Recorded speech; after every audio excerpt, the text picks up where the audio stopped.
Meeting to order. First thing, into closed meeting, be it resolved that the Montgomery County Board of Supervisors of Montgomery County, Virginia hereby enters into closed meeting for the purpose of discussing the following. Section 2.2-3711, 1, discussions, consideration, or interviews of prospective candidates for employment, assignment, appointment, promotion, performance, demotion, salaries, discipline, or resignation of specific officers, appointees, or employees of any public body. Number 1, AFD. 2, Economic Development Authority, and 3, Planning Commission. Do I have a motion? So moved. Second. Motion and a second. Any discussion? Madam Clerk, if you'll please call the roll. Mr. Fidzikowski? Aye. Mr. King? Aye. Ms. Biggs? Aye. Mr. Motts? Aye. Ms. Bone? Aye. Mr. Shepherd? Aye. Chair Blevins? Aye. 7 ayes. Into closed meeting.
A motion and a second. Any discussion? Madam Clerk, if you'll please call the roll. Mr. King? Aye. Ms. Biggs? Aye. Ms. Demott? Aye. Ms. Bone? Aye. Mr. Shepherd? Aye. Mr. Fidzikowski? Aye. Chair Blevins? Aye. 7 ayes. Out of closed meeting into regular session. Certification of closed meeting. Whereas the Board of Supervisors of Montgomery County has convened a closed meeting on this date pursuant to the affirmative recorded vote in accordance with the provisions of the Virginia Freedom of Information Act. And whereas Section 2.2-3711 of the Code of Virginia requires the certification by the board that such closed meeting was conducted in conformity with Virginia law. Now therefore, be it resolved that the Board of Supervisors of Montgomery County of Virginia hereby certifies that to the best of each member's knowledge, 1, only public business matters lawfully exempt from open meeting requirements by Virginia law were discussed in the closed meeting to which the certification resolution applies. And 2, only such public business matters as were identified in the motion conveying the closed meeting were hereby discussed or considered by the board. Do I have a motion? So moved. Motion and a second. Second. Any discussion?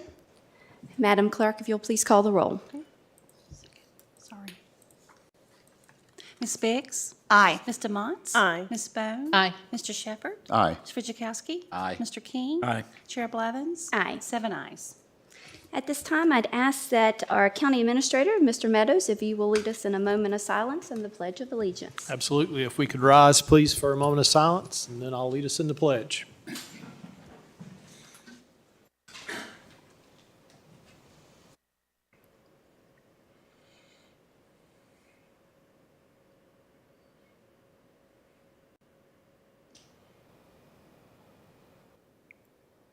Let us pledge, please. Pledge allegiance to the flag of the United States of America and to the republic for which it stands, one nation, under God, indivisible, with liberty and justice for all. Thank you very much. Mr. Meadows.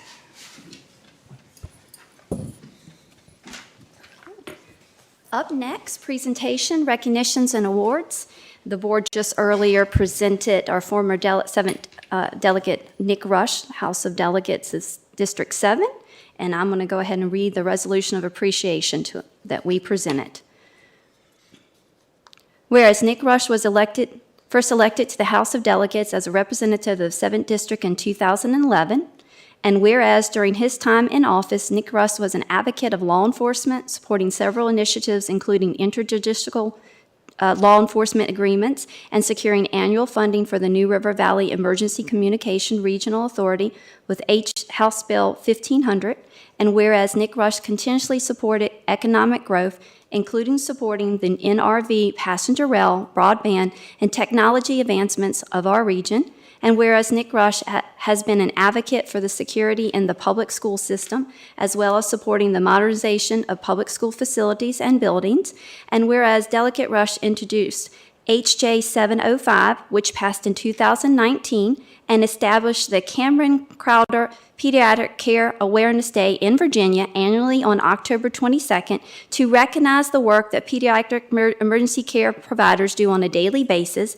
and whereas during his time representing District 7 in the Virginia House of Delegates, Nick Rush has served on various committees and subcommittees to include appropriations, militia, police and public safety, select committee on school safety, compensation and retirement subcommittee, elementary and secondary education subcommittee, public safety subcommittee, special subcommittee on Amazon, privileges and election, subcommittee number 3, privilege and elections, and subcommittee number 4, joint subcommittee to study mental health services in the 21st century, joint subcommittee on local physical distress, serving as chair for appropriations, higher education subcommittee, and as vice chair, major employment and investments commissions, and whereas the Board of Supervisors of Montgomery County recognizes his years of service have been marked by dedication to the best interests of the citizens he serves and has earned the admiration and high regard of his fellow public servants.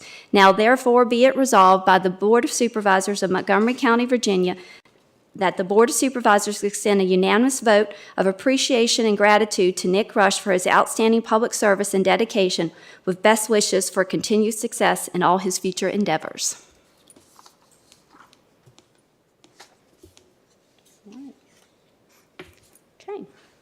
Up next, we have public hearing, and we have several public hearings tonight. The first one will be on special use permit, Rycon Service and Investment Corporation.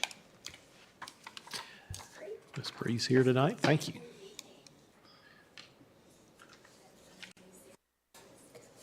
And actually, Bree, when the light's on, the mic's off.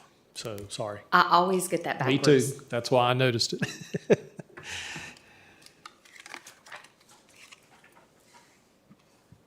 Okay, so we do have a special use permit application this afternoon to discuss for Rycon Service. The agent is Nancy Hardwick with Mailed Manufacturing, and it's going to be located at 415 National Drive in Christiansburg. So this is a site map. You can see it's located in the central portion of the county between the two towns, Christiansburg and Blacksburg.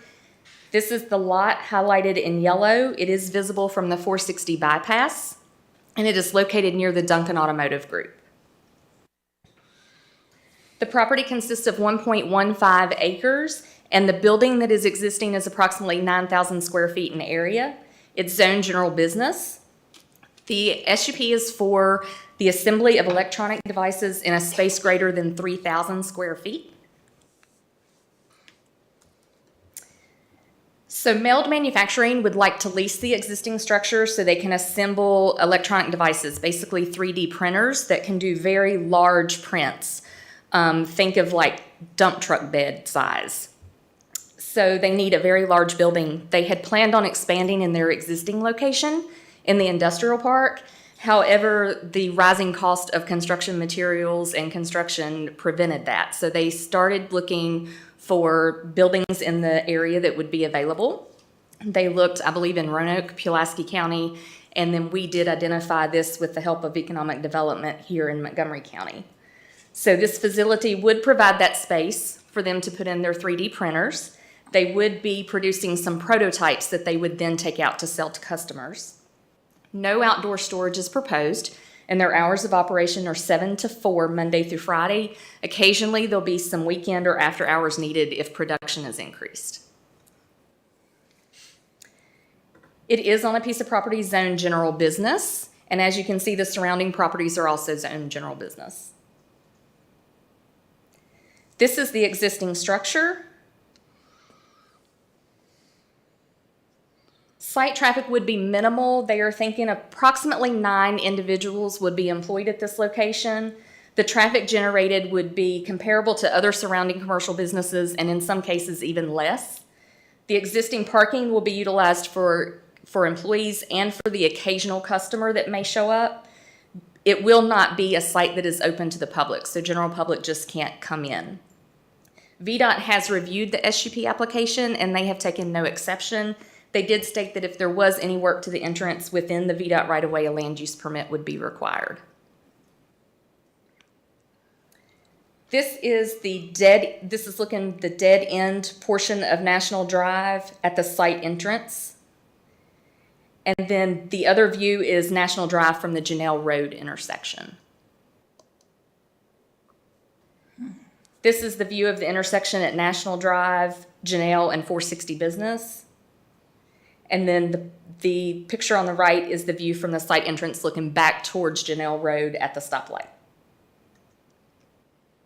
The site is served by public water and sewer. It is not located in a FEMA-designated flood zone.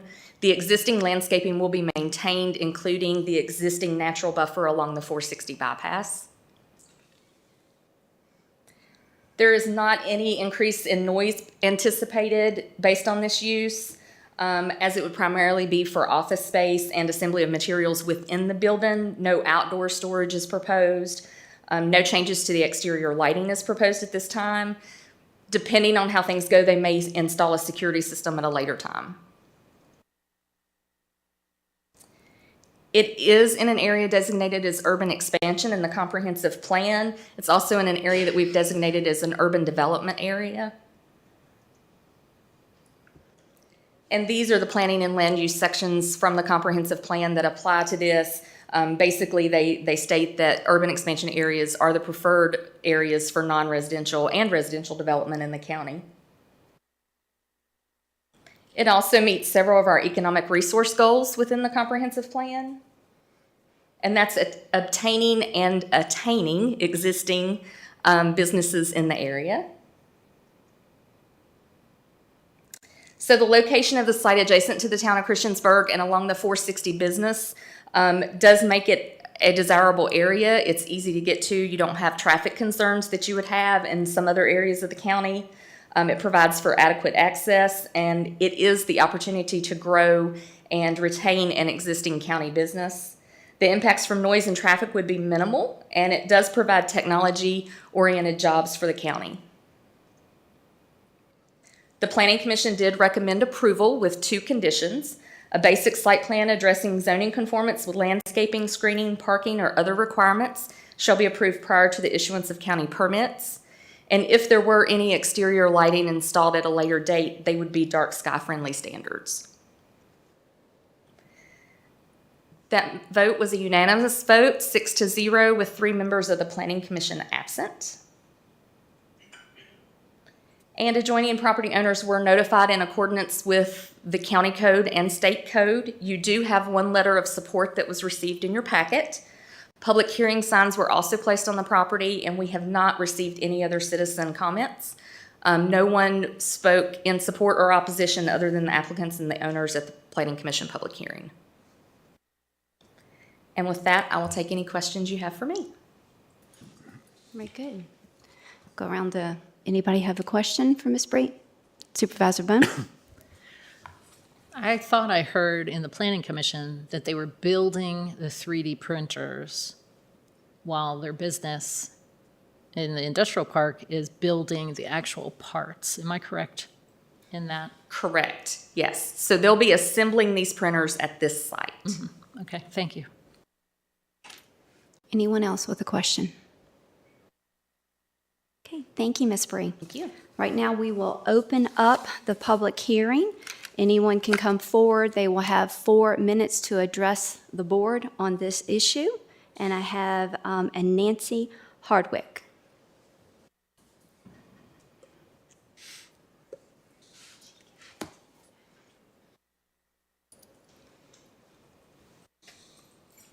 Hello, if you will state your name and your address. Nancy Hardwick, 200 Technology Drive, Christiansburg. Thank you. I am leasing the space, so here just to communicate our enthusiasm for the location. We are investing in the building, and this is an additional spot for us. I do look forward to expanding in Falling Branch Corporate Park as soon as the construction industry right sizes the cost. And I'm here just to answer any questions you might have. Thank you, ma'am. Thank you. Anyone else to speak on this issue? Seeing no one come forward, we'll close this public hearing. On to the next public hearing. Special use permit, Carriage Road LLC, Contractors Storage Yard. Ms. Bree again. Yes, so this request is for a contractor storage yard, special use permit, located in the Reiner area, so it's in the southern portion of the county. You can see the parcel here highlighted in yellow. It is located at the intersection of Carriage Road and 5 Points Road. This is Reiner Road here to the east. Sorry, west. The property consists of 2 parcels. Both are zoned agriculture A1. One is very small in size, 0.08 acres. It does have some of the parking on it, but the larger parcel is where the house and the church structure is located. The property was the former Friendship Baptist Church. It was vacated in 2016. Since that time, it has been on the market, and Mr. Greer purchased it in 2021 and has been trying to secure a religious tenant. However, he has not been successful in that. So he was approached from someone that was interested in renting the house plus using the church building for his local contractor storage business. So the offices, conference room, tools, and equipment storage would be provided in the vacant church property. The parking area would be used for the vehicles that are related to the business and possibly some equipment. There are no exterior storage of materials proposed at this time. However, if they do decide to store materials there, it would need to be screened from public view. They may add a dumpster that also would require screening if that is proposed, and they would have to indicate that on the site plan. The former residential site will continue to serve as a residence, and customers may visit the site occasionally to drop off a payment or possibly a set of plans, maybe sign some paperwork. However, like the previous request, this also would not be open to the general public. The proposed hours of operation for the contracting business are 8 to 5, Monday through Friday, and Saturday from 8 to 1. This is the zoning map for the property. It's zoned agriculture, as is the surrounding property. Planned unit development commercial is across Reiner Road.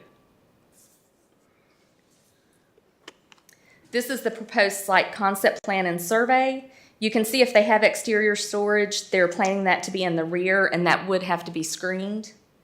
And then the dumpster area would most likely be in this location here, and it also would have to be screened. This is the interior layout. They have proposed several different office areas plus 2 conference rooms, and then the large storage areas with some smaller storage areas as well. This is the image of the existing site. You can see the church building here, and this is the residential dwelling that's on site. This is the rear of the structure. Again, site traffic would be minimal. They are anticipating less than 10 trips per day. Mostly it would be for employees coming and going. So it's substantially less than the existing use of the church when it was in operations. It's also substantially less than other large public facilities in the area. So the existing parking will be utilized, and VDOT also took no exception to this request as well. However, they did say if there was any modification to the entrance, a land use permit would be required. This is looking at the parking lot entrance from Carriage Road towards 5 Points. And this is Carriage Road looking towards Route 8. This is the parking lot entrance from 5 Points Road. And then this is the intersection of 5 Points and Carriage Road. The site is served by public water and sewer. It also does not lie within a FEMA flood zone. And the existing landscaping will be maintained as well as the natural buffer area. Additional landscaping may be required. That will be determined during site plan review and whether the exterior storage is proposed or not. The dumpster site may also be added. That would also require screening at the site plan. There is a historic cemetery located at the rear of the property. The adjacent property also contains the historic cemetery.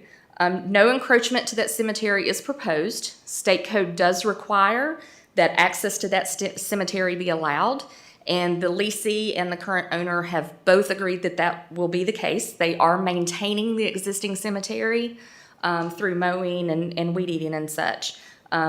People who are visiting the cemetery will be allowed to park in the parking lot and go back. Any outdoor storage in the rear of that building would also need to be screened from view of the cemetery as well. So there is no increase in noise. The primary use would be for office space and storage. There are no proposed changes to the exterior at this time, and the outdoor storage of materials must be screened. It is located in an area designated as mixed use in our Reiner Village Plan, and that village plan talks about local interest. It also talks about supporting smaller community businesses, so it is appropriate. These are the planning and land use policies that are met. It does meet economic resources, and then the Reiner Village Plan, it does discuss how limited new commercial and employment uses to small-scale buildings with small building prints is preferred. We are also using an existing structure. So the proposed use would provide a viable use of an existing building within the Reiner Village. It supports growing construction industry in the county, and it also encourages the type of small-scale businesses that the village plan encourages. So minimal impacts are anticipated, and the mitigation of the impacts would include the screening and the landscaping that would be required at site plan review.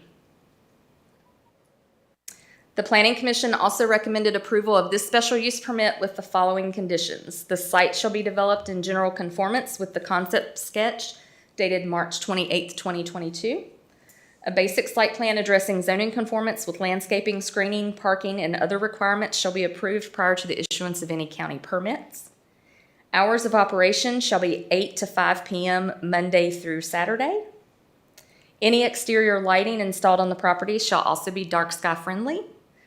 The contractor's storage yard shall not be open to the public and shall create no exterior impacts, including noise, vibration, glare, odors, or electrical interference. Vehicles stored on the property shall be operable condition at all times. That means they need to have current tags and inspection stickers. Any outdoor storage shall be screened from view of adjacent properties and the existing cemetery. That motion for approval was made and approved unanimously, 6-0, with 3 planning commissioners absent. Adjoining property owner notices were notified in accordance with state code and county code. 1 inquiry was received. It was a phone call that came into the office, and they were actually just happy something was going to be done to the building and it wasn't going to continue to sit vacant. Public hearing signs were placed on the property, and there were no speakers at the Planning Commission public hearing. So with that, I will take any questions you have for me. Okay. Supervisor DeMott? I have 2 questions for you, Bree. Thank you for the presentation. They're both related to the facility no longer being used as a house of worship. 1, does that mean the property goes back on the tax rolls? Yes. Okay, and then 2, there's the cross on the building and the steeple. I don't know. I don't know what happens when a church is no longer used as a church, if those are allowed to stay on a building or not. They would be allowed to stay. I'm not sure if they have proposed to keep them or if they will be taking them down. Okay. I just didn't know if there was like a rule or something about that. Okay, thank you. You're welcome. Supervisor Bone? Is this business moving from somewhere else in the county to this location, or from outside of the county, or is it new business? I do not know where the contractor is located currently, so I don't know where they're coming from. Mr. Greer is here, and he is the one that owns the property and will be leasing it, so he can probably answer that question better for you. Anyone else? Thank you, Bree. Thank you. I will open up the public hearing for the special use. If anyone would like to come forward, you have 4 minutes. If you'll state your name and address, you can address the board.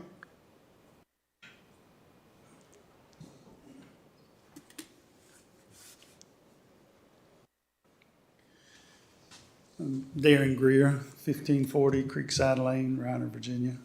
To answer your question, yes, he is in the county already. He actually lived in Roanoke and had a business in where he is now is in Christiansburg. He wants to get back closer to Roanoke. So, and I can answer any other questions. Any questions? Thank you, sir. Would anyone else like to come forward on this public hearing? Seeing no one come forward, I will close this portion of the public hearing.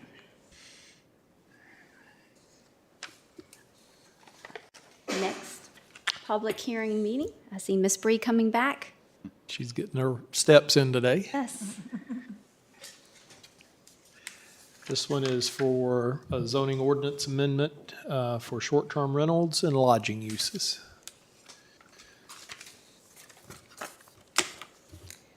Yes, so you may remember we discussed some problems that we were having with short-term lodging when we held our joint meeting with the Planning Commission.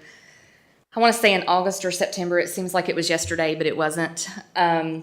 Since then, we have been working on some language to bring forward to try to fix some of those problems. We also took the opportunity to take a look at some of our current short-term lodging definitions and fix some other issues that we have seen along the way. So we have seen an increase in the request for short-term lodging. Most people want to do, I want to rent my house out on the weekends to somebody for graduation or football games. So those have been handled kind of easy. Well, I would say easy. We kind of took a square peg and fitted into a round hole to make it work. So we're trying to fix some of that. We've had some other property owners who have done things that are not necessarily permitted, such as turning a garage into an accessory dwelling and rented it out short term. So there have been several different challenges that we have faced, and we're hoping that these ordinance amendments will help some of that. Legislation was presented at the latest General Assembly regarding short-term rentals. It was tabled, and they are going to rediscuss it at the next General Assembly, but it could limit our ability to regulate it if we don't have something in our ordinance already. So that's another push for getting this done prior to the next General Assembly. Our current zoning ordinance definitions also do not adequately address the types of lodging that we have had recently. You may remember the boarding camps that we had and the campground we had on Norris Run Road. That actually took 3 special use permits to get 1 campground put through based on the definition. So we use this as an opportunity to fix some of that. In order to do that, we, after talking to you, went back to the office and we reviewed regulations for several other localities. We try to use ones that are similar in demographics to Montgomery County. We also attended several training sessions offered by the American Planning Association. And then we met with the county building official and the health department, because when we went through the campground request, we realized that the health department has a lot of regulations regarding short-term lodging. So the Development Committee for the Planning Commission reviewed some draft language that we come up with on March 3rd. And then we had a work session with the entire Planning Commission on March 16th. They held their public hearing on April 20th. I'm going to divide this into 2 sections just to make it easier for discussion for you all. So the first I'm going to discuss is just the short-term rentals. So this doesn't get into our current lodging definitions beyond like bed and breakfast. So currently, we are regulating short-term rentals as bed and breakfast. You're either a homestay or you're a bed and breakfast inn. Basically, the distinguishing factor is whether you live there or not. So if you live there, you're considered a bed and breakfast homestay. If you don't live there, you're considered a bed and breakfast inn and you require a special use permit. In order to address short-term rentals, what we have proposed is to have 1 bed and breakfast definition that falls under bed and breakfast inn. And basically it remains the same, except it lowers the number of rooms to 10. And it requires that the operator either live on the premises, meaning in the dwelling, that they are renting a portion or the whole dwelling thereof, or on a contiguous parcel under the same ownership, or on the same parcel. So if you remember, you had a special use permit several months back for Miss Hahn. She actually lived on the property, but she lived in a separate structure. So even though she was on site, she still required a special use permit. With what we are proposing, she would not have to have gotten that special use permit. She would have just had to meet the supplemental district regulations. Short-term tourist rental is a single-family dwelling or portion thereof located on an individual lot that's rented for compensation to a transient guest. The operator does not live on the same parcel or adjacent parcel. So this is similar to the Osborne request, which is the latest request you had for a special use permit, where she purchased a house. She wants to rent the whole thing as a short-term rental, and she lives about a mile or so away. She is on the same road, but she's not on the same property or contiguous to it. So the bed and breakfast inn, we expanded the definition to allow accessory dwellings to be utilized for short-term rentals. Owners living on the property or adjacent allows for better oversight because they are right there. It would also allow more uses to be done by administrative approval other than bringing them here for the special use permit.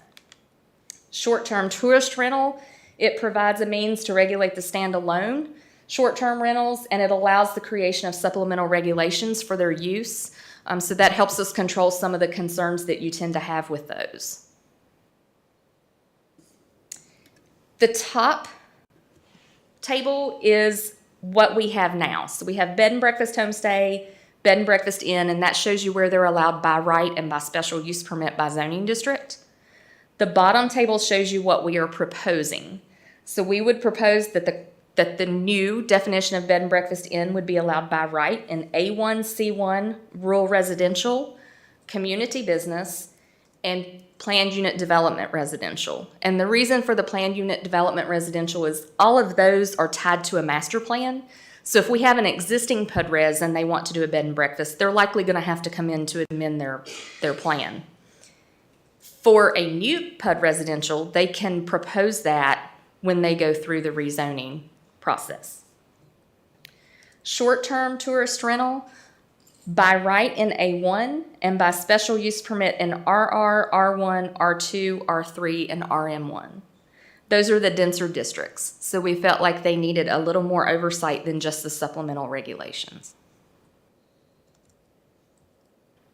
So for the supplemental regulations, we already had a set of regulations for bed and breakfast inn. I'm not going to read to you the existing ones, but I will read to you the things that have changed. Those are shown in blue. So the establishment shall meet requirements for the Virginia Department of Health for food service as outlined. The establishment shall meet requirements for fire safety as outlined in the Virginia State Fire Prevention Code. We did change the number of rooms to up to 10 guest rooms can be provided. And the maximum number of occupants in a dwelling unit shall be determined according to the permit that's received by the Virginia Department of Health. So a lot of these will be located on private septic because they're in our A1 zoning districts that don't have public water and sewer. When they put in a septic, many of you know they do it based on bedrooms. So if you have 4 bedrooms, it's 8 occupants.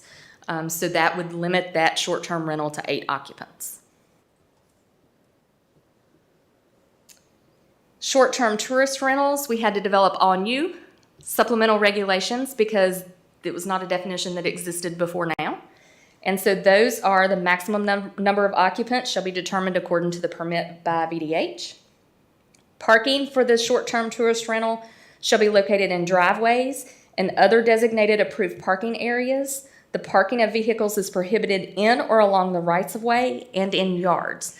That's a common complaint, especially in a residential district. We've gotten several, hey, they've rented out the house next door for graduation. There's people parked everywhere. They're all in the yards and they shouldn't be in the yards. So this takes care of that up front. Property boundaries or limitations within the property boundaries where transient guests are allowed must be marked. They can do this either on the ground with stakes or flags. They can fence in the area. They can provide a map to everyone and say, this is the areas you can go. These are the areas you're not allowed. This prevents people from trespassing on adjoining property owners. There shall be no visible evidence of conduct of such short-term rentals on the outside of the appearance of the property. So you shouldn't be able to look at a property and say, oh, that's a short-term rental. It should look just like a regular residence. There shall be no signage identifying the use of the short-term tourist rental. The short-term tourist rental shall meet all requirements for fire safety as outlined in the Virginia State Fire Prevention Code. A property management plan demonstrating how the short-term tourist rental will be managed and how the impact on neighboring properties will be minimized shall be submitted for review and approval as part of the permitting process in the planning department. The plan shall include local points of contact available to respond immediately to complaints, clean up garbage, manage unruly tenants and utility issues. It shall also be posted in a visible location in the short-term rental. The contact numbers shall be provided to county staff, public safety, and if applicable, the HOA. The plan must be approved as part of the rental contract. If the property is located within a subdivision governed by an HOA, homeowners association, the planning department has to receive approval from the HOA or the POA. The owners of the tourist rental shall provide an emergency evacuation plan for the dwelling and for the neighborhood. A copy of Section 7, Article 4 of Montgomery County Code relative to noise must be provided at the rental. The rental shall provide a connection to a local phone service. This was debated. We had originally started with landline. However, we thought that was a little extreme because a lot of homes don't have landlines anymore. So we basically said it just has to have some connection to a phone service. We want to make sure that you have cell phone service there, that you can call 911. If you can't provide cell phone service there and you can't provide some type of Wi-Fi connection, then you would have to have a landline. All outdoor burning shall be done in compliance with Section 4, Article 1 of Montgomery County Code. And so with that, I'm going to stop for short-term tourist rentals and take any of your questions before I move on to the other lodging definitions. Good. Thank you, Bree. I'll go around the room. Supervisor Fidzikowski? Yeah, just one question, Bree. This was voted on, or was the vote taken for all of them? The vote was taken for the entire text amendment. Okay, but I'll save my question for later. Okay. No, Supervisor King? Vice Chair Biggs? I just want to, okay, so my question is, and I think I asked you this before, but I want to clarify it for a person that they have a home, they own the home next door to them, and they rent that out as Airbnb. So they have to have a SUP. Not under this amendment. They would not if they are in an A1 agricultural zoning district. Okay. Thank you. You're welcome. Supervisor DeMott? With the changes in the definition of the bed and breakfast homestay and the bed and breakfast inn, do we have any existing businesses that are operating legally that are affected by that change in definition? No, anything that we have approved before now would remain. Okay. So it would remain. It would not impact anything before that. And that's for any of these definitions coming up. Okay. And then on the short-term tourist rental, just for clarifying, you said no outside indicators that it would be a short-term, but that doesn't mean that the people that rent it wouldn't be able to have like a barbecue or something like that? Oh, no, they would Okay. still be able to have those type of things. Just, it can't be plastered on the side of it. This is short-term rental. Different things tend to Gotcha. set that. Sometimes they put those little plaques. I'm thinking about at the beach, Outer Beaches Thinking about Realtor. at Gatlinburg, Yeah, exactly. something like that. Exactly. Okay, so nothing like you couldn't name it the Hideaway or anything like that. It would just need to look like a regular Look old like a house regular and- house. Yes, Okay, thank you. you're welcome. Supervisor Bone? Supervisor Shepherd? I don't have anything. Thank you. Bree, just for clarification, short term, we're talking about 30 days or less for the tourist? 30 days or less as defined by state code. State Yes. code. And again, I guess this is the same thing that Supervisor Fidzikowski asked. The Planning Commission, they voted on the whole package Correct. and not separate parts of this. Okay. Correct. This was all as one amendment, so it was advertised all together. Okay, very good. Any follow-up? Okay, thank you. Okay. Moving on. So the next part is the lodging.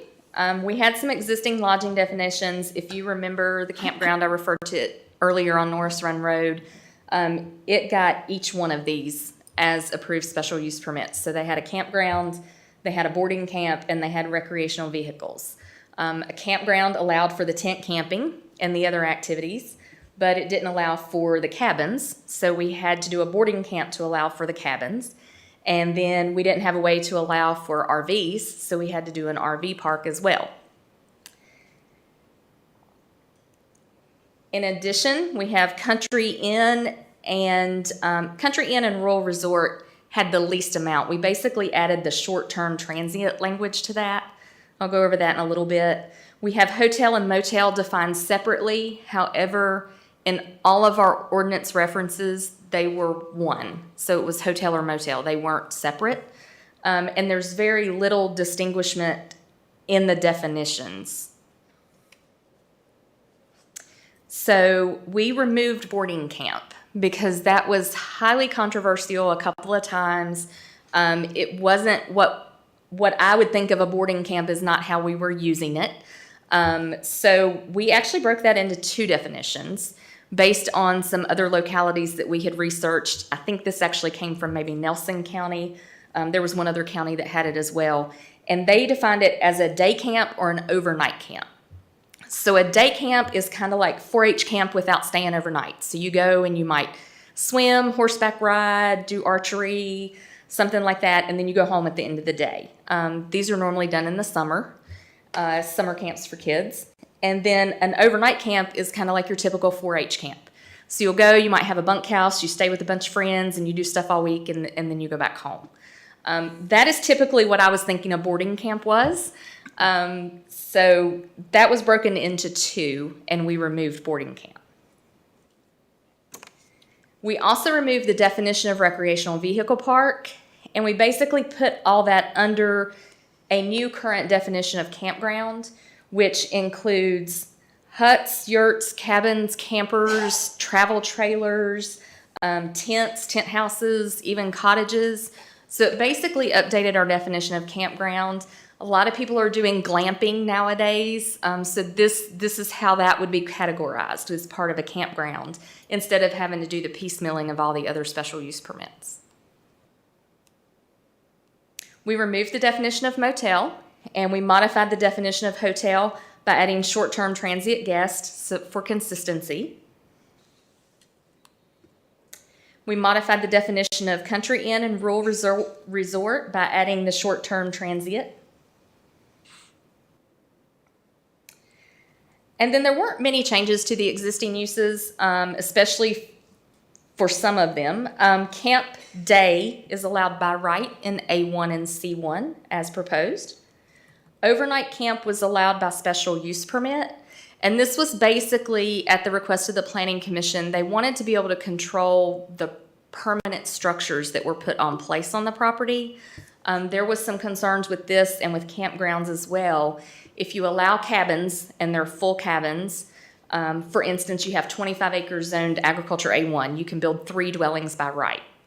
Well, if I'm doing a campground or an overnight camp and I want to build 10 cabins that are full single-family dwellings, I've put 10 cabins on the property, and then in 10 years I decide I'm not going to use it anymore, we've exceeded the density in the A1 zoning district. So as explained to the Planning Commission, there are ways around that. If you have a special use permit and that's truly a concern for that property, you can require that the cabins not meet the definition of a single-family dwelling. So for instance, they can leave out a component like a kitchen, and then it's just a living area and bath area. So there are different ways around that. So they did want to leave that as a special use permit instead of by right. Campground would remain special use permit in A1 and C1. We also added it as a special use permit in community business. And that's been because we've had the requests from a couple of different places. They might have a convenience store and they want to add a couple of campers. So this would allow them to do that by special use permit. Country Inn will be a special use permit in A1. We also added it to the RR zoning district. It seemed compatible with that zoning district, and I think that that was just something that was overlooked when we added the RR district later. And then SUP and community business. Hotel and motel did not change, nor did rural resort. So the supplemental regulations changed for Country Inn. We basically added in the language requiring the Virginia Department of Health guidelines be met, and that the Virginia State Fire Prevention Code guidelines be met. And same thing for rural resort. The Planning Commission voted 8-1 to recommend approval of the entire ordinance amendment. And with that, I will take any more questions. Thank you, Bree. Okay, we'll go around the room. We'll start off with Supervisor King. Vice Chair Biggs. Do we know why the one person voted no? Did they have a particular concern? Yes, the concern was the density in the A1 zoning districts and allowing cabins in campgrounds. Okay, thank you. You're welcome. Supervisor DeMott. Thank you, Bree. I don't have any questions, but I know that providing clarity to this section of the code was very important to us. So thank you and your staff and the Planning Commission for their work. Thank you. I will say staff worked very hard on this. I cannot take credit for it. Justin done most of it, and he done a wonderful job. Tell them thanks, please. I will. Supervisor Bone. I concur with Supervisor DeMott, and I want to shout out to the Planning Commission. They take their work very seriously and do an excellent job for us here at the county, so thank you for that. Thank you. Supervisor Shepherd. I don't have any questions, thank you. Supervisor Fidzikowski. Well, Vice Chair Biggs asked my question, so I won't need to ask it, but I will also add to that last year you all said you were going to look into some new definitions, and by golly, you did it, so thank you. We did. Bree had a question. Could you go over real quick the rural resort? Explain that or bring that back, that definition up for me again? Yeah. Oh, one. Oh, you already passed it. I'm getting back to Oh, the okay. definition. Here it is. A private establishment consisting of a detached structure or structures located in a rural setting in which lodging of greater than 30 rooms is available to short-term transient guests for compensation as the principal use. A rural resort may include conference and meeting facilities, restaurant and/or banquet facilities, and/or recreational amenities for rural nature for guests and general public. Okay. So a good setting for this would be an A1. Would that be Yes. a good setting for that? So my question is, once we start for 30 rooms, and you're saying no more than 8 occupants per cabin? They would probably have to have more than one septic system for this. Okay, all right. Like That was, or they would have to be in one of the strange areas where they have A1 and they have some type of public sewer. But they would have to do some type of massive septic. and what kind, once we start doing this, and because you think 30 rooms, 8 people per room, how? 2 people per room. Two people, I'm sorry, Yeah. 2 people per, okay, 2, that makes more sense, 2 But people. still a lot. Yes. So how do we, to conserve the agricultural, how does so we don't become very commercial, is what I'm trying to get at. Right, and that's one reason why this is by special use permit only. There's gonna be a lot of properties that it just doesn't make sense. You're gonna want a rural resort. I think of Mountain Lake is what I think of when I think of rural resort. So you're gonna want a large piece of property that has several suitable drain field areas, or they can do a mass drain field. I'm not sure how all that works, but they would have to have approval from Virginia Department of Health. And, you also have to look at it from transportation-wise. It has to be accessed from a public road. That's one of the supplemental regulations. You don't want a private road being used for a rural resort unless, they put a private road going back through their own property to get to the resort. But you don't want it to impact the others. Okay, all right. Thank you. Any other questions? And again, we do echo and thank the Planning Commission and all their hard work in your department as well. Okay. Okay, at this time, we will open it up. I don't have anyone sign up to speak for the short-term rentals or lodging, but if you'd like to come forward, you'll have 4 minutes. State your name and address, and this is on the short-term rentals and lodging special uses. Chris Waltz, 1370 Rigby Street. I was actually here to speak about something later in the meeting, but after looking at those, one thing that struck me was on the first for the bed and breakfast, and then the other is the second thing going, doesn't live on the property or contiguous. I mean, if I win the lottery tomorrow, go buy 3 homes, live in the one in the middle, and want to rent the other 2 out as, short-term rentals for whatever, what does it matter whether I live next door? As long as I'm not providing food or anything else to the people there like a bed and breakfast does, who cares? I mean, I don't understand adding that. And I also had some questions. I was looking at my phone and the things that were pulled up. At least 3 times in the Virginia Code, I see bed and breakfast defined by the state, including the 12 VACS that she had put in there.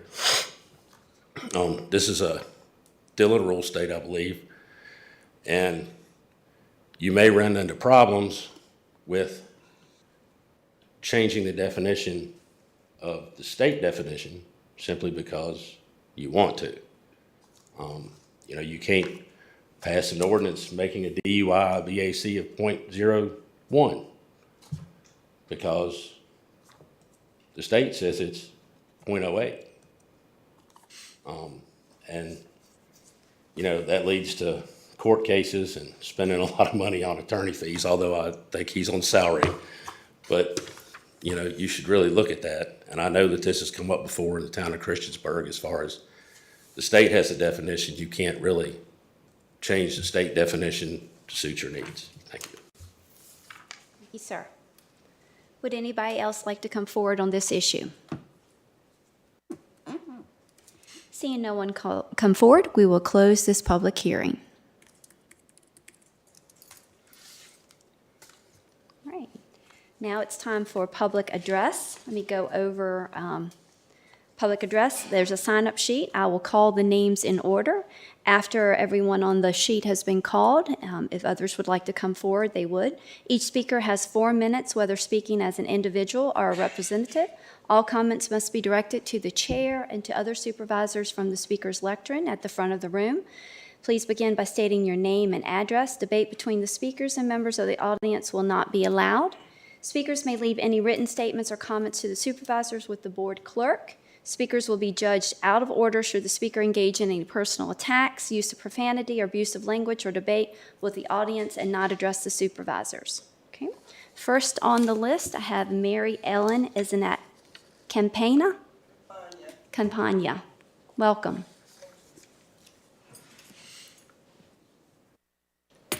I'm Mary Ellen Campagna. My address is 1180A Brown Street, Christiansburg. I'm here to talk about the situation with bus transport, with public transport in Christiansburg. I reared my children in Montgomery County years ago, and so I've always looked at the county as sort of the papa bear, and Christiansburg maybe the mama bear or even an aunt, who knows.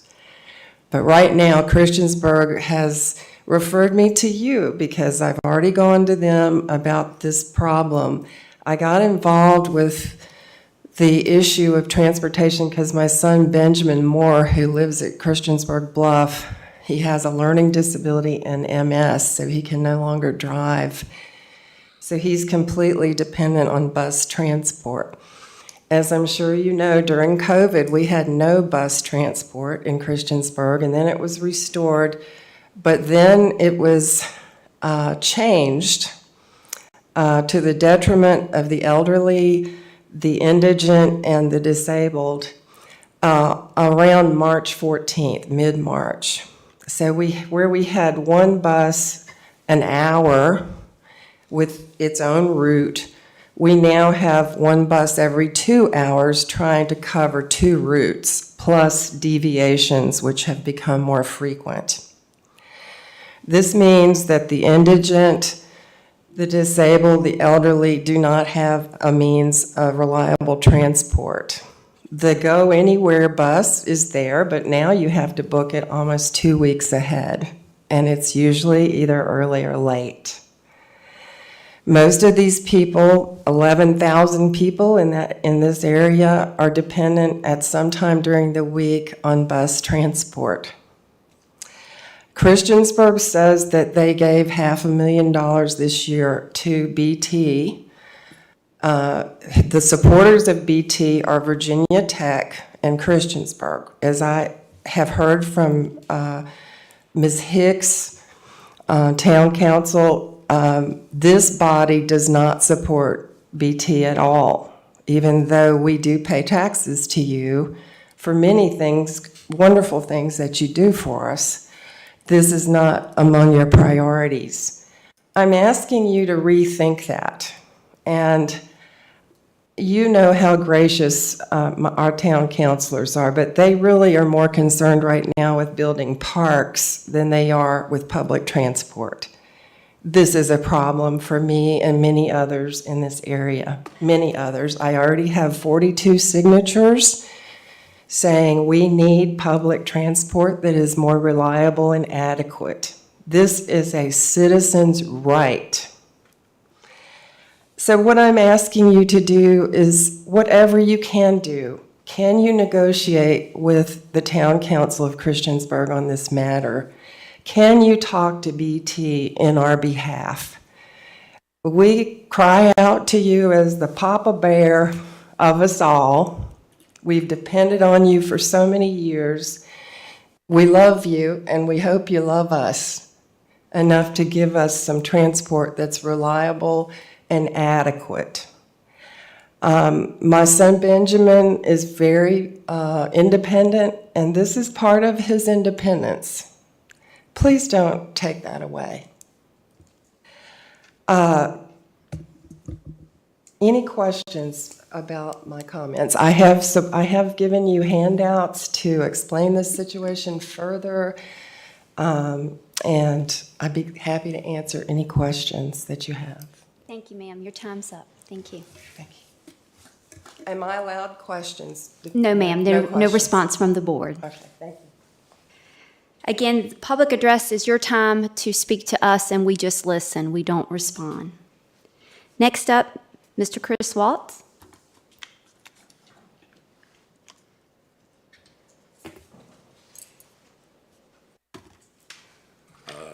Chris Waltz, 1370 Christiansburg. I'm here about the former school superintendent and, his firing and his paying. I sent all of you earlier, and I gave a copy to the county attorney today of his contract. And the way I read it, he was entitled to compensation for 18 months in accordance with paragraph 6F, which is health insurance. Basically, health insurance, short-term disability, and I believe life insurance. If he's been paid anything more than that, the citizens have a right to know. He was there for less than a year when they renewed his contract. And then they decided to fire him without cause, which seems odd because he's worked here for quite a bit of time. It seems kind of fishy that you love him 6 months ago, and then today we got to get rid of him. He ain't working out. Well, I know that the government sometimes likes to do things like that so that they don't look bad for making the mistake of rehiring somebody. And I know it also brings into things like defamation if you fire him for cause. But if there is a cause, we should know. It's our money that he's being paid. Now, I was hoping to get more at May 10th, but I guess y'all canceled that meeting with the school board. And, you all have the purse. So if we can't get answers as citizens, you all should find answers for us. And if he's being paid outside of what his contract says, then we need to know why. Why pay him more than you're required to? Because when I saw that 18 months of salary, I've seen Craig's contract. And I can tell you, if you fire him without cause, you owe him 6 months salary, not 18 months. Randy Wingfield in Christiansburg, if he's fired not for cause, he gets 6 months salary, not 18. So if they're paying him 18 months of salary, which is about $300 and some thousand that could be better spent for the schools, when they should just be paying his insurance, which I'm guessing is probably about $1,000 a month.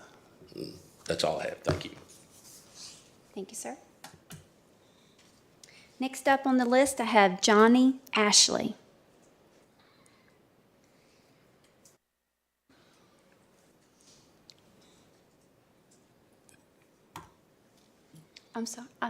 I'm sorry. Is there another Chris Waltz? I apologize. The nice one. Okay. I didn't realize there were two. My apology. So you both have the same name? Yes. Okay. Mine's Christine, his is Christopher. Okay. So, but we both go by Chris. Okay. If you'll give us your name and address. Chris Waltz, 1370 Rigby Street, Christiansburg, Virginia. 4 minutes, ma'am. I'm kind of doing a follow-up to Mrs. Campagna. I don't know if you all pay attention to the Christiansburg Town Council meetings, but there are a lot of things that all of a sudden are coming up and that we're having to pay for, which may be why it's, but you all have come up in conversations regarding stormwater and waste, where College Street is got a lot of drainage issues and it's going to cost us a lot of money to fix that. And one of the council members actually mentioned coming to you all to see if they could get some help. And another council member's like, well, they're not going to help us. I don't quite understand why that would be the case. Everybody in Christiansburg, and there are over 20,000 of us, is also paying county taxes. And I do understand, you know, you've got 31 cents after you pay for the schools. So you all have limited resources, but we are a substantial part of your population.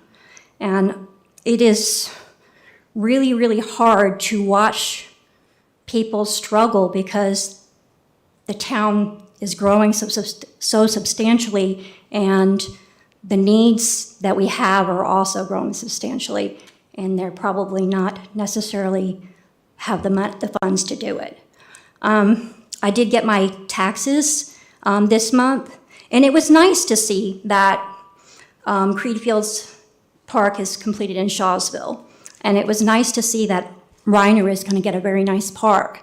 But as you know, we also have a park, and I haven't seen any sponsorships whatsoever. It would be awesome to see Montgomery County chip in a little bit of money for that, because again, we're 20,000 people. And like I said, I do get it.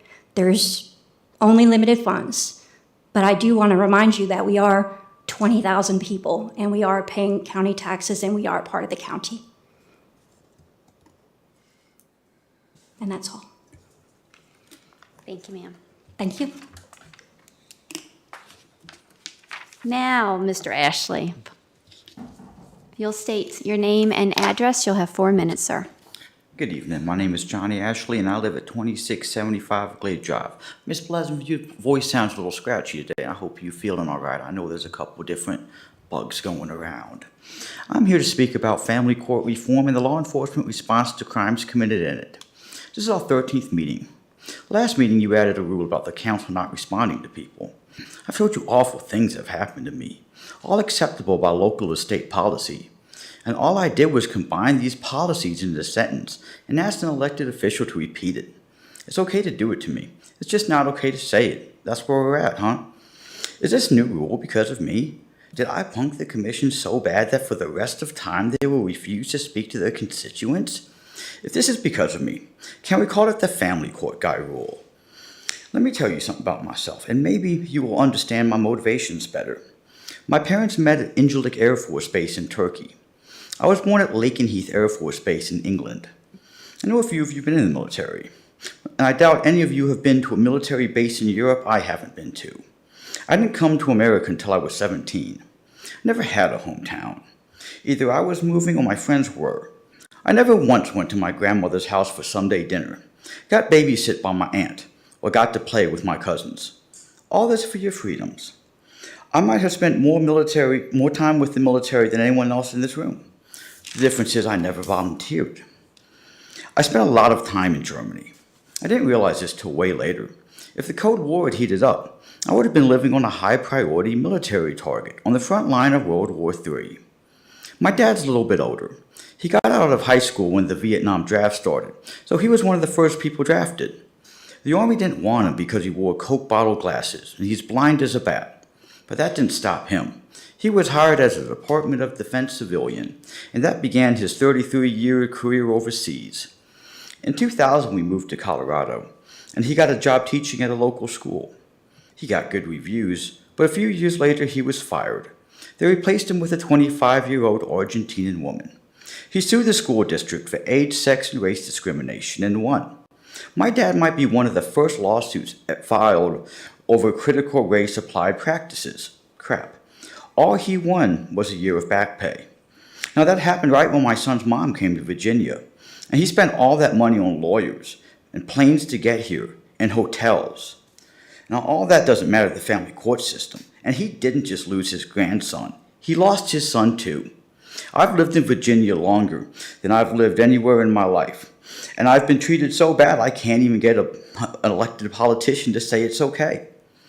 I was brainwashed into believing liberty and justice for all. Lies. I'd like to once again request the sheriff come up here and publicly explain how he, quote, doesn't take crimes in family court seriously. And to please explain how if a private doctor did what the New River Valley Community Services did, they would be arrested. But it's okay for a government agency to do it. Stuff like this is why I thought we were trying to stop the USSR. Y'all have a good evening. Stay dry. Thank you. That is everyone that's on the sign-up sheet, but if any citizen would like to come forward, you have 4 minutes to address the board. If you'll state your name and address. Good evening. Good evening. My name is Bob Beard. I live at 1200 Flint Drive. Sometimes blessings happen in disguise, and recently I know the joint session between the school board and the board of supervisors got canceled. And it really is blessing in disguise because of what Governor Youngkin shared with us on Friday, the parents' rights bill and education, revamping our educational system. And what he wants is transparency from the school boards, okay? And that's why we're here tonight, okay? It's transparency from the school boards because even Governor Youngkin said that SOL scores were declining even before COVID-19. So we got there's a lot to make up to do and a lot of issues. And also we're here tonight to talk about money, and that's part of that meeting. And the board of supervisors, the school board is in negotiation discussions with collective bargaining to create a union for Montgomery County Public Schools. And I don't know if you guys have spent any time on their website, but you need to go to the MCA website and see their class materials they're passing out and handing out, trying to get a union into our school systems. Okay. So things they say they can negotiate is smaller class sizes. Well, the average class size is 20 in Montgomery County, 18 in elementary school and 22 in high school. I'm not sure what a smaller class size looks like, okay? It says more prep time. Well, both elementary and high school all have the same prep time, an hour and a half. I'm not sure where we're going to, how that's going to change. I'm going to save the best for last, which is higher payroll. Purchase of necessary equipment, okay? So teachers no longer are paying for everything. They have an online ordering system. So all the teachers, all I have to do is go online and order any of the school supplies they need. And if there's a special request, then go to their principal and get that request done, okay? Now, last but not least is higher wages, okay? According to the MCA, they average an increase of 5.1% pay raise. Okay, so you have over 850 teachers in Montgomery County, correct? That means, and the average salary is, let's say, $50,000. That means over $2,000 pay raise on top of the pay raise they're already getting from the state and from the school board, from this county. Okay, so that's close to a $2 million increased budget. Okay, so my question is to you guys, how are we going to pay for it? How are we going to get another $2 million for the teachers? I'm not saying the teachers are worth it because I love the teachers and they should be paid adequately and fairly. I'm not saying that whatsoever. I'm just saying I want to know what the cost and the value of allowing our school system to become unionized, what the benefit is. All those issues they've talked about on here have already been resolved. I'm not sure what seat at the table they don't have, okay? Let me see real quick. Sorry, I got distracted. Again, you guys are stewards of our money and we trust you guys, and it's up to you guys to ask all the hard questions and get the hard answers and not just take all the highlights and the 30,000 foot views, but you guys got to dig deep and find out exactly where that money is going and what they're doing with that money, because we don't have $2 million to spend on that, we shouldn't have, I don't think we should have to. And last but not least is, we're talking about organization, right? MCA claims not to be political, but yet they have created a political PAC to support and canvass the fundraise and phone bank for school board member Lynn Hudson and political candidate Travis Williams, who MCA supported to oppose Jamie Bond. And yet Jamie has always supported and voted for teacher pay raise, just like all you guys. We all for a teacher pay raise. We're just not saying, we just don't want to go crazy with it. That's the only thing we're saying is don't go crazy with it. And the MC and the Thank you, sir. Your time is up. Thank you.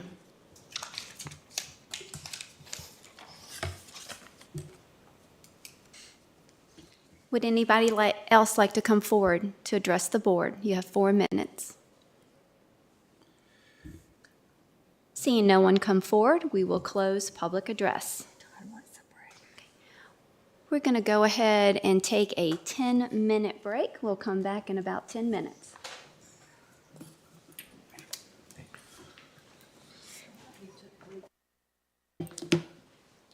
We take breaks whenever the chair says we can take a break.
Second.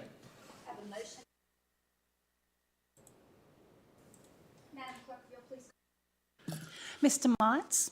Aye. Ms. Bone? Aye. Mr. Shepherd? Aye. Mr. Fidzikowski? Aye. Mr. King? Aye. Ms. Biggs? Chair Blevins? Aye. 7 ayes. All right, new business. First up, special use permit, Rycon Service and Investment. So moved. Second. Have a motion and a second. Any discussion? Madam Clerk, if you'll please call the roll. Ms. Bone? Aye. Mr. Fidzikowski? Aye. Mr. King? Aye. Ms. Biggs? Mr. Motts? Aye. Mr. Shepherd? Aye. Chair Blevins? Aye. 7 ayes. Next up, special use permit, Carriage Road, LLC, Contractor Storage Yard. Motion. Second. I have a motion and a second. Any discussion? Madam Clerk, will you please call the roll? Mr. Fidzikowski? Aye. Ms. Biggs? Mr. Motts? Aye. Ms. Bone? Aye. Mr. Shepherd? Aye. Mr. King? Aye. Chair Blevins? Aye. 7 ayes. Next up, VDOT Secondary 6-Year Road Plan for FY 22-23 through 27-28. Do I have a motion? Motion. Second. Motion and a second. Any discussion? Madam Clerk, if you'll please call the roll. Mr. King? Aye. Ms. Biggs? Mr. Motts? Aye. Ms. Bone? Aye. Mr. Shepherd? Aye. Mr. Fidzikowski? Aye. Chair Blevins? Aye. 7 ayes. Next up, resolution recognition of Chief Anthony Wilson, Blacksburg Police Department. So moved. Second. I think everybody motioned and everybody second. Motion and a second. Discussion. Just want to say it's well-deserved, and he will be very missed for his contributions and service through not only Blacksburg, but the entire community and the New River Valley with his spearheading and co-chairing for the NRV task force and all the work he has done with the ACE, and we look forward to his retirement on Wednesday. Madam Clerk, if you'll please call the roll. Ms. Biggs? Mr. Motts? Aye. Ms. Bone? Aye. Mr. Shepherd? Aye. Mr. Fidzikowski? Aye. Mr. King? Aye. Chair Blevins? Aye. 7 ayes. County Attorney reports. No report. Good. County Administrator. I have some great news to share this evening. As you may be aware, the Chamber of Commerce has a activity every year where they recognize 40 folks in our community, 40 under 40. Of the 40 under 40 that are being recognized this year, 10 are county employees. All right. Excellent.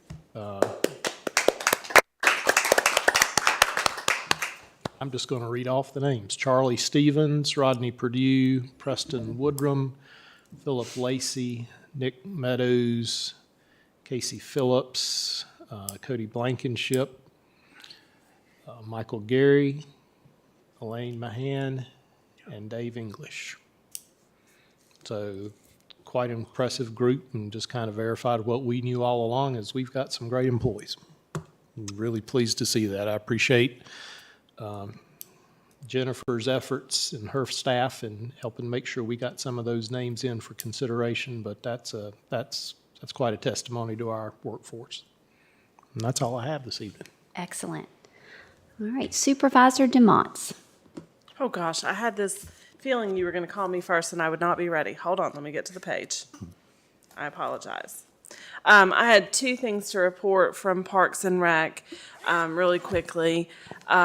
We have a big, exciting change this year with regards to lifeguards for the Frog Pond. I'm sure this board recalls that we did approve an increase in the minimum starting hourly wage for lifeguards. Last summer, we were not able to recruit enough lifeguards to keep the pool open at full capacity. We actually had it at half capacity all summer.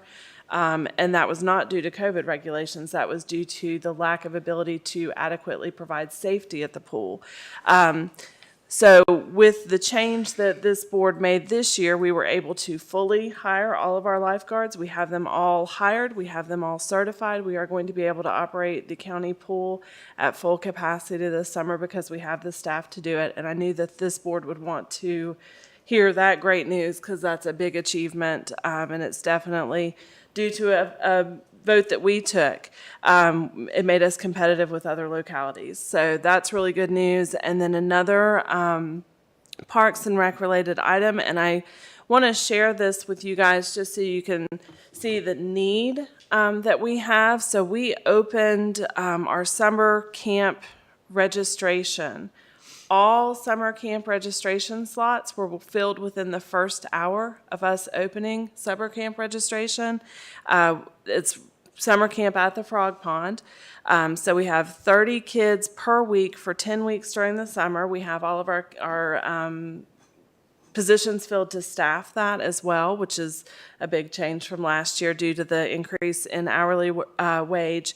So in addition to the 30 kids that we have on the schedule for every week for all 10 weeks, we have about 20 kids on the waiting list for every week. So there is definitely much more demand for summer camps than we are able to offer. That's due not only to staffing limitations, but also to space limitations. But if this board was to consider something in the future to expand the facility, there's the building adjacent to the Frog Pond where they hold the summer camps. We certainly have the demand for additional campers. So I wanted to make sure everybody knew how popular the Frog Pond camp was in addition. So that's all I've got. Excellent. Supervisor Bone. So when I was growing up, my dad took the bus. He had to walk a mile to the end of our road and then take the bus probably 45 minutes to work. And that was back when most people only had one car per family, right? And I'm one of 5 kids, so my mom got to keep the car to truck us all around if we had to. So a couple weeks ago, I was traveling and I realized, oh, public transportation's really pretty great. I had forgotten about it because you get so used to driving from home to work and back and just living your life. So my weekly commute every day is 17 minutes door to door. So I drive from my home by the Blacksburg Country Club to downtown Christiansburg. Takes me 17 minutes. A couple years ago, when I worked at another business, also in Christiansburg, across the street from the Christiansburg Rec Center, I tried to figure out if I could take the bus from where, like I would drive into Blacksburg, park my car at First and Main and see if I could get to Christiansburg. And I couldn't figure it out. Now, it's probably because I couldn't figure it out, okay? Because I was not smart enough to figure out the whole routes. And then just a couple months ago, we were talking about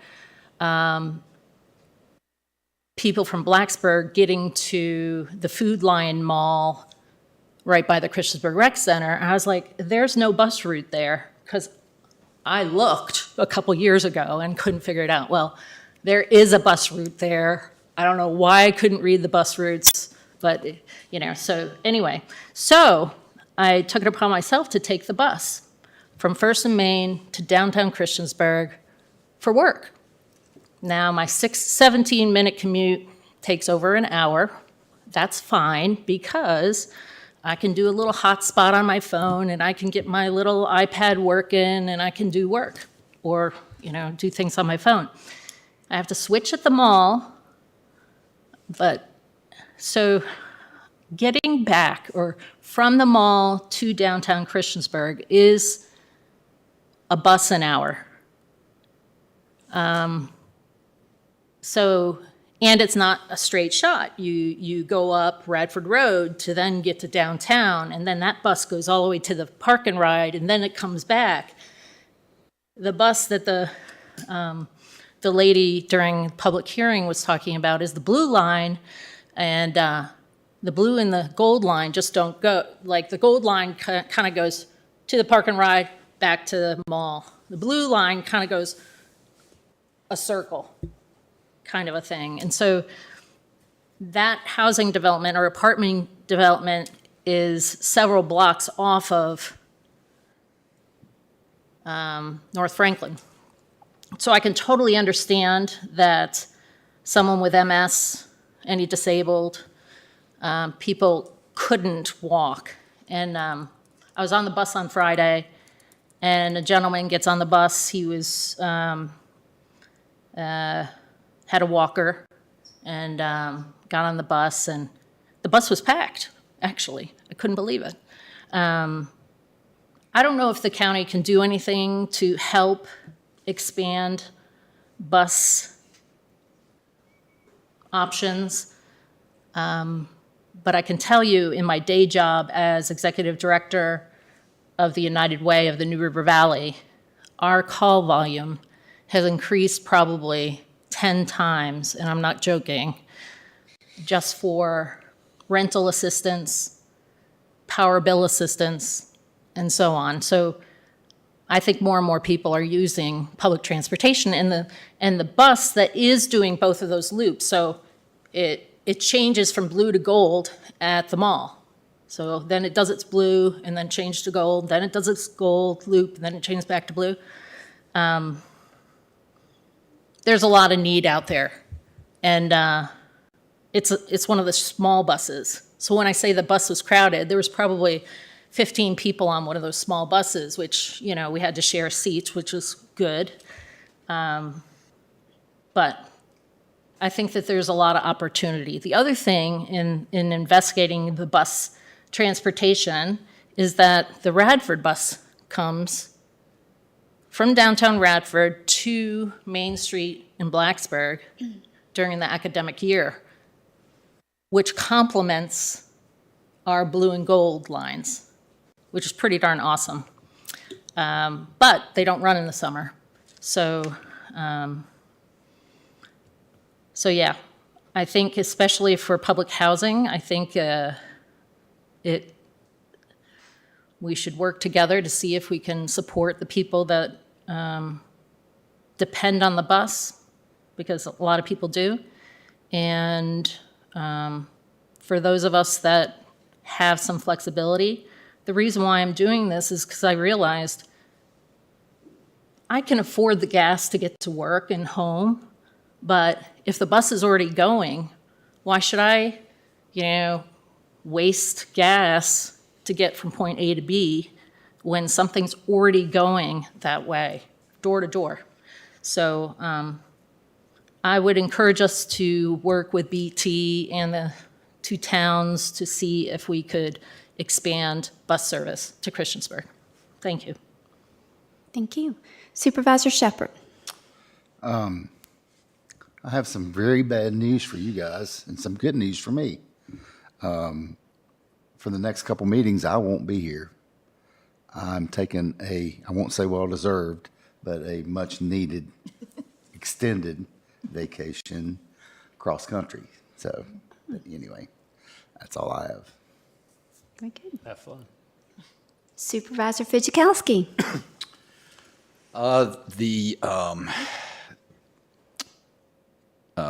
Concerts, the summer concerts have already started down in Shawsville, and they had one last week. And despite the fact that it started raining before the concert, it was a very good turnout. So I think this kind of follows a little bit what Supervisor DeMotts was talking about. There's a real need for people to get out and get back to doing the things they like to do. So, but it was a good turnout. Hopefully the rest of the concerts they have will also be good. The other thing I wanted to bring up with you is that the Fire and Rescue Commission, we've had a little subgroup looking into incentives for our volunteers. And we kind of agreed that next month we're going to tweak it a little bit and hopefully bring it to this before this board in the summer, whether it's June or July, I'm not really sure, but whenever it's ready, we're wanting to do that. This is something that we've been working on for about a year. Not all of it makes everybody happy, but it seems to be pretty comprehensive and helps the most people that it can help. So I look forward to bringing that to you in the next couple of months. That's all I got. Thank you. Supervisor King. I don't have no report, but I would like to say I've heard a lot of compliments about the Montgomery County EMS service. I mean, I hear them on the pager, and it's good to hear it, how much people appreciate when they call. They know somebody's going to be there. And I do want to say to the citizens of Montgomery County, I appreciate each and every one of you that comes in here and speaks your opinions. That's the only way we know what's on your mind, and we do appreciate seeing each and every one of you. And one thing to Darryl, what time I need my bags packed? Hey, I told somebody today, I said, as high as gas is, we may take you along if you want to chip in a little gas money. Very good. Vice Chair Biggs. I just wanted to thank Craig and Jennifer for helping me get straight about the district lines being on the county website, and I pass that back to the League of Women Voters. Thank you. Because at their meeting on Thursday, they didn't seem to know that they were available. So now they know. So thank you very much for that help. Very good. Just a few things. First of all, congratulations to the Auburn Middle School Yovaso Arrive Alive campaign. They were first place winners, so that's a great job for them. And with that, coming up Memorial Day, want to make sure everyone traveling will be safe driving, especially as school is over and the start of summer, and that is the deadliest time for our young drivers.